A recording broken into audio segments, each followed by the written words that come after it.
what we are doing, C drive, then program files in Java, and then JDK and bin. અહીંથી આપણે path જે છે copy કરી અને પછી કમાન્ડ પ્રોમ્પ્ટમાં પ્રીવિયસલી કરતા હતા. હવે એવું નથી કરવું. અહીંથી કોપી કરી લેજો પાથ અને મિનિમાઇઝ કરી right click on this PC, then go to the properties, then there is a option called advanced system setting, right? and આ advanced tab ની અંદર we have the option of environment variables, right? એમાં બી two section છે, એક user variables છે ને બીજું system variables છે. આપણે જે સેટ પાર્ટ કરીએ છીએ એવરી ટાઈમ એ આપણે સિસ્ટમ વેરિયેબલનો જે પાર્ટ છે એને ઈચ ટાઈમ આપણે કમાન્ડ પ્રોમ્પ્ટમાંથી સેટ કરીએ છીએ. બટ વિન્ડોઝમાંથી આ રીતે થાય. આને ક્લિક કરજો પાથને સિસ્ટમ વેરિયેબલ્સમાં અને એડિટ કરજો. સો આટલા એન્વાયરમેન્ટ પાથ જે છે એ ઓલરેડી પાથની અંદર સેટ થયેલા છે. આ બધા જે છે ઇન્ટરનલી વર્ક કરે છે.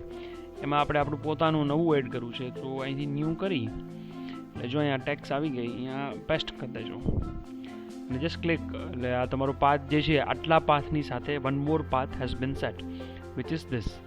અને અહીંથી ઓકે કરી દેજો, આને બી ઓકે કરી દો અને આને બી ઓકે કરી દો and then close this one. Now again go to the command prompt, right? CMDમાં આપણે જઈએ, લેટ્સ ચેક કે જાવા સી આવે છે કે નહીં. આવડી મોટી જો એરર આવે ને, મીન્સ તમને કહે છે કે Java C are you need to pass the proper file name of Java, એ નથી કરેલું. બટ આવડી મોટી જો એરર આવે ને, લોંગ લાસ્ટિંગ આવી એરર આવે તો સમજી જવાનું કે જાવાનો પાથ છે એ સેટ થઈ ગયો છે. પ્રીવિયસલી એવું લખાને એવું હતું કે Java C is not recognise an internal or external command.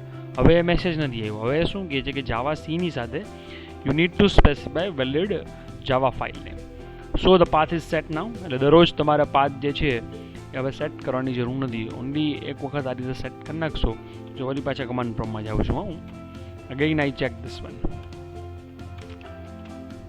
તો એ જે બી પાથ છે એને મળી ગયો છે. અગેઇન જો આઈ એમ રીડુઈંગ ઇટ, વળી પાછી એ જ વસ્તુ કરું છું. અહીંયા રાઇટ ક્લિક કરી પ્રોપર્ટીઝ અને એડવાન્સ સિસ્ટમ સેટિંગ, હું પાથ છે રિમૂવ કરી નાખું છું, રાઈટ? એટલે ખબર પડે. અને એડિટ કરજો અહીંથી પાથને, અહીંથી હું ડિલીટ કરી દઉં છું. Remove the path, okay and okay, આને બી ઓકે, અહીંથી ક્લોઝ કરી દઈએ. અગેઇન ચેક કરીએ જો અહીંયા જાવા સી. જો હવે એ શું કહે છે, Java C is not recognise, means હવે પાથ એને મળતો નથી. મોટી જે એરર આવતી હતી એ બીજી એરર હતી, મીન્સ જાવા સી પ્રોપરલી વર્ક કરે છે એનું ઇન્ડિકેશન હતું. અગેન આને એક્ઝિટ કરી દઈ. જો વળી પાછો પાથ સેટ કરું છું એટલે કોઈને હજી બી એમાં જો ખ્યાલ ન હોય સ્ટેપ્સ, તો કોમ્પ્યુટરમાં રાઇટ ક્લિક કરજો, એડવાન્સ સિસ્ટમ સેટિંગ્સમાં, દેન એન્વાયરમેન્ટ વેરિયેબલ. અહીંયા બોટમ સેક્શન જે સિસ્ટમ વેરિયેબલ્સ છે એમાં ન્યૂ નહીં બટ આ પાથને ક્લિક કરજો અને એડિટ કરવાનું છે. ન્યૂ નહીં, અહીંયા ન્યૂ કરવાનું છે. અહીંયા આને પેસ્ટ કરી દેવાનો path and okay, again okay and okay. Again go to the command prompt and Java C. Yes, means Java C command એને મળી ગયો છે. એ પછી કરશે હવે આપણે. નાઉ this is what regarding setting the path of Java in Windows 10.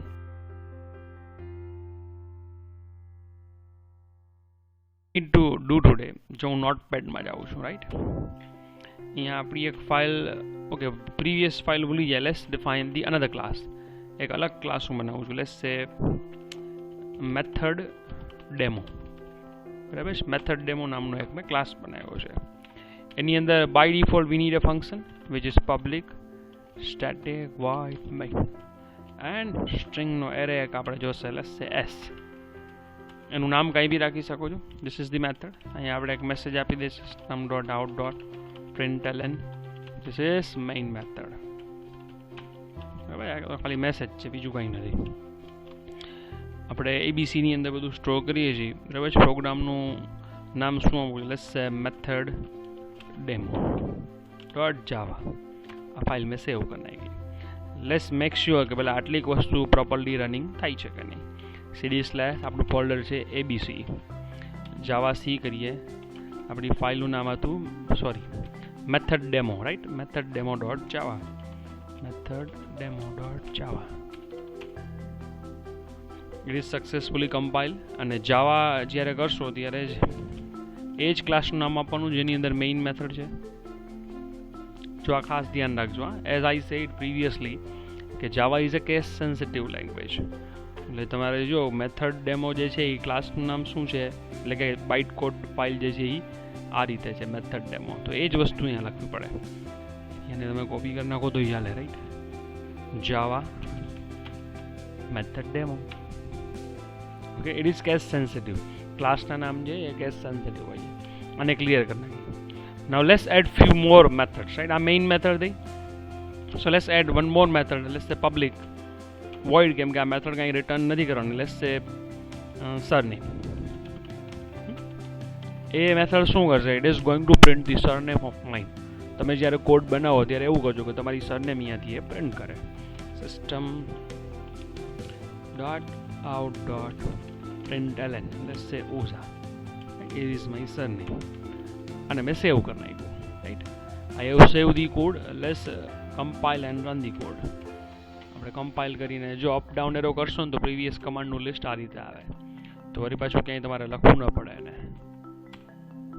Main method આવી ગઈ, રાઈટ. બટ આ મેથડ ન આવી. સરનેમ જે છે એ મેથડને આપણે કોલ નથી કરેલી ક્યાંય, એટલે ઓઝા જે છે ક્યાંય પ્રિન્ટ થયું નથી. તો right here you can call this method, right. તો આ મેથડનું નામ શું છે? સરનેમ. આ સરનેમ કરી નાખો. I am sure all of you are very much aware of this કે આ ક્લાસની અંદર એક બીજી મેથડ છે તમે કોલ કરાવી શકો છો. તો મેઇનમાંથી મેં આ સરનેમને કોલ કરાવ્યું છે, right. Again let's compile the code. Method demo dot Java. Observe it very carefully. સાવ સિમ્પલ વસ્તુ કરી હતી, કોઈ લોજિક અંદર લખ્યું જ નહોતું, but still we have an error. Check this one. જો આનો સ્ટેક ટ્રેસ આપણે જોઈએ method demo Java on 7th line, right. 7મી લાઇનમાં એરર છે. શું એરર છે વાંચો? Non static method surname. શું લખેલું છે? Non static method, right. Surname can not be reference from a static context. there is an error. Now let's understand the error, what it says. આપણી main method છે it is static. Right from main method we are calling the surname, means we are referring a non-static surname method from a static method. Now there is a rule in Java, a static method can only call the static method. કાં તમારે આ method જે છે એ અહીંથી static remove કરાવી નાખવું પડે, which is not possible, કેમ કે મેઇન છે સ્ટેટિક જ હોવાની છે. બટ જો સરનેમને કોલ કરવું હશે તમારે અહીંથી રાઈટ ફ્રોમ મેઇન, તો આ મેથડ છે વી need two define as static. કાંઈ વાંધો નહીં, કેમ કરી નાખીએ આપણે. બટ સિક્વન્સિંગ એમને આ રીતે રાખવાનું, public static void and surname. Let's compile the code and see that successfully code compile થઈ ગયો. I am sure run be થઈ જશે. Java method demo.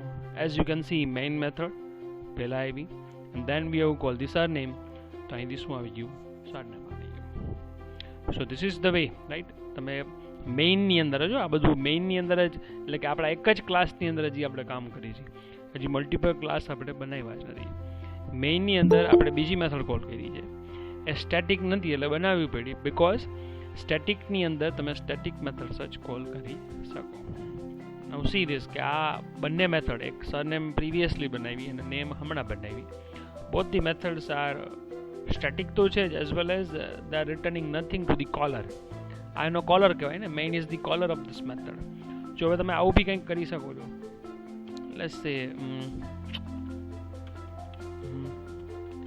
public static void get addr અથવા simple get city.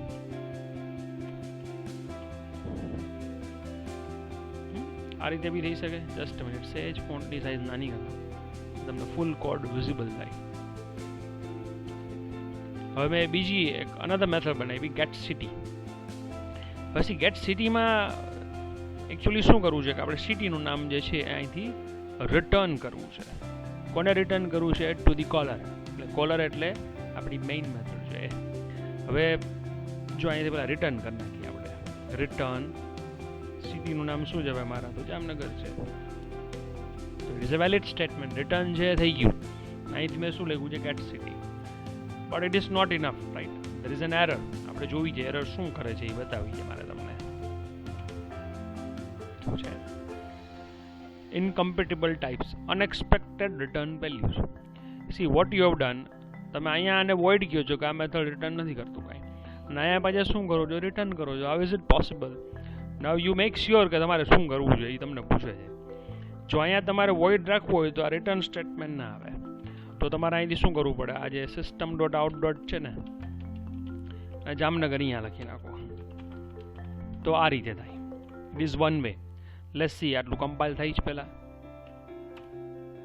Okay, compile થશે તો run બી થશે ને. અહીંયા હું લખી નાખીશ હવે અહીંયા શું ગેટ સીડી, તો સીડીનું નામ છે એ પ્રિન્ટ થશે ને, રાઈટ. સો હવે શું કરવું પડે, what we need to do, કે અહીંયા જે વોઇડ જે છે ઇન્સ્ટેડ આપણે રિટર્ન ટાઈપ છે એ સ્ટ્રિંગ આપી દઈએ. So it is a valid statement, public static, પણ ફંક્શન કેવું છે, સ્ટ્રિંગ. ગેટ સિટી ફંક્શનનું નામ છે, તો અહીંથી રિટર્ન શું કરશે, Jamnagar. Let's compile the code. પેલા આટલું બરોબર ચાલે છે? Yes it is. So let's use the function. જો ફંક્શન બનાવ્યું છે but still we have not use the function. એટલે જો અહીંયા આપણે ગેટ સિટી કરીએ, ગેટ સિટી, બરાબર, ફંક્શનને કોલ કર્યું. નાઉ લેટ્સ અગેન ચેક કરીએ આને, જાવાસી યસ એ વેલિડ છે. તો હવે રન કરીને બી જોઈ લઈ, રન કરી છે તો શું આવશે. જો મેઇન મેથડ આવ્યું, પછી ઓઝા આવ્યું, and then we have Ravi. But આપણે અહીંયા જે ગેટ સિટી કર્યું ને એ તો કંઈ આવ્યું જ નહીં. So we need to hold this one right here, right. એટલે જો આ રીતે લેવું પડે ને, string let's say city is equal to get city, અને દેન શું કરવું પડશે, એસઓપીની અંદર આપણું જે આ સિટી છે ને એને આપણે પ્રિન્ટ કરવું પડે. તો અહીંથી એસઓપી લઈ લઉં અને અહીંથી સિટી જે છે હું પ્રિન્ટ કરાવી દઉં. Now it is a valid statement. હવે તમને પ્રોપર આઉટપુટ બતાડશે. તો પ્રોગ્રામમાં એરર નથી, right. It was a logical mistake that we have મેડ. બોલાવે છે Jamnagar. It is one way. Or what you can do, તમને એમ થાય કે સર આનું કામ ખાલી પ્રિન્ટ કરવાનું જ છે, બીજું આપણે કાંઈને મેનિપ્યુલેટ તો કરવું નથી, તો હજી એને આપણે જો આવું સિમ્પલ કરી શકીએ. એસઓપીની અંદર સીધું ફંક્શન કોલ કરી નાખો. ફંક્શનનું નામ શું છે, ગેટ સિટી. અહીંયા ગેટ સિટી લઈ લ્યો. Let's check the code again. પેલા કમ્પાઇલ કરી લે, ભાઈ કમ્પાઇલ સાચું થાય છે. there is an error, what it says cannot find symbol. ભૂલ શું છે આપણી, ફંક્શન છે. તો ફંક્શન કોલ આ રીતે થાય, તમને ખબર જ છે, બટ એ મારી ભૂલ હતી, right. Let's compile the code and run કરીએ. ચાલો આને. As you can see main method Ojha Ravi and Jamnagar. So અહીંયા એને રિટર્ન વેલ્યુ કરીએ કેવી કરી, સ્ટ્રિંગ કરી. So let's define a square function which returns a number, right. તો અહીંયા જ એક ફંક્શન બનાવી નાખીએ આપણે. Let's say public, then function જે છે સ્ટેટિક હશે, રિટર્ન ટાઈપ ઇન્ટ હશે. લેટ્સ સે SQUARE, એ ઇન્ટીજર વેલ્યુ એક્સેપ્ટ કરે છે. અહીંયા આઈ લઈ લઈ અને રિટર્ન શું કરશે, what is going to return, return i into i. Function અહીંયા પૂરું કરી દઈએ. તો અહીંયા જે છે એ બરાબર આવ્યું છે. અહીંયા આવું લખી શકીએ આપણે, સ્ક્વેર ઓફ 6 is આપણો નંબર છે EN. લેટ્સ ચેક આ પ્રોગ્રામ છે પ્રોપરલી વર્ક કરે છે કે નહીં.